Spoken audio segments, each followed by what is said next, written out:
Hi there. Well, since my email last week, where I mentioned to you about how my training is at the same time non-stop self-defense training and also never self-defense training, from the emails I've had back, I feel like I need to explain that a little bit better. So here we go. It's a quick little video blog post to give you a bit more of an idea of what I mean.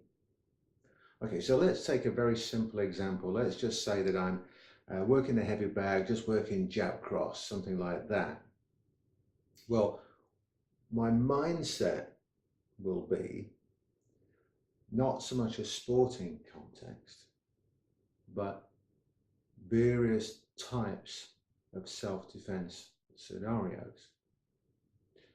Whether that be making the jab sort of a marker, if you like, an index, so that in my mind, I might be thinking to myself, the jab is not necessarily out there to smash someone. It might be just marking ready for the big cross to cut. Another situation might be that a fight's already developed and you're in the thick of it, in the middle of it, and you're moving around, working your way in to land two destructive strikes. It might be that the jab is a very destructive, powerful opening strike, and then the cross is a follow-up to that, and everything in between, and all different types of scenarios. So that every time you're on the bag, you're using your mind as well. You're visualizing exactly what you're trying to achieve. Now that visualization and that intent and intensity in your training are some of the absolute keys to rapid development and rapid progress. Now, you may have seen, and I'm sure you see every training session, the people who are just basically going through the motions. They're not really putting any thought into what they're doing. They're just going through it. And we're all guilty of it now and again, sometimes more than others, and it's just the way it is. But when you feel yourself, you feel that you're lapsing, you feel that your concentration is going, you're feeling that that intensity isn't there, you know that you're not visualizing exactly what you want to visualize, you're just blindly hitting the bag. That's the time to pull off, come off the bag, get your mind right, get yourself set, and get back on it again.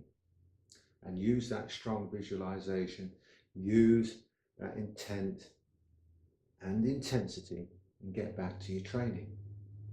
Now, you can do that in absolutely everything that you do. Now, I'm not saying that you should be out there trying to destroy your training partners, but you can still have intensity, intent, and visualization, even at low power levels, or when you're doing it slow and you're just learning and you're just working things out. You can still have your mind right. It's important that you do that, because a lot of the self-defense stuff that I've seen out there is not much more than a choreographed routine, whereby, we've all seen it. You throw this punch and I'll do this defense, and when I do this move, you do that in return, which is fine when you're learning and you're just trying to establish a way of getting things done, and you're just learning to flow from one thing to another. All those sort of things have their place, but you must understand where their place stops and where real training starts. And that's key as well to your self-defense stuff. Now, you can adopt that same principle for your sports training. When you're on the bag and you're doing, let's just say, jab cross again, if you're an elite or beginning sports fighter, you should have that mindset, that visualization, that intent, and that intensity when you work in the bag. Again, you see it with sports fighters all the time, even real good ones. They're just blindly hitting the bag. There's nothing on it other than it's a workout. It's just a workout.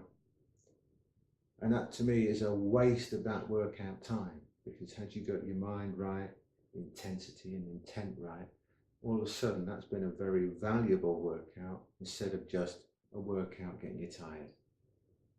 You can get tired and be practicing lots of other things at the same time. And I find that a crying shame when I see people who who are pretty good or very good or even excellent. And when they work out, you see them just not putting their mind into it. They're not putting all those other things into it. They're just getting themselves tired. They're only treating it as a way to get tired and work on some conditioning or fitness. Whereas you could be working on all of those other things at the same time. And I find that a crying shame. You know, a professional fighter, for example, it's their job to train. That's what they do. So they've got all day to figure out what they should be doing and get their training routine right. Most of us haven't. Most of us struggle to find an hour. So we have to make sure that that time, that valuable, precious time that we take out of our lives for training is used in the best way. And this is, I'm telling you, this is the best way to do it. Get that visualization, get that intent and that intensity in your training, and you're going to improve so quickly. That's one of the keys to training, whether it be for sports fighting, for the art, or for self-defense.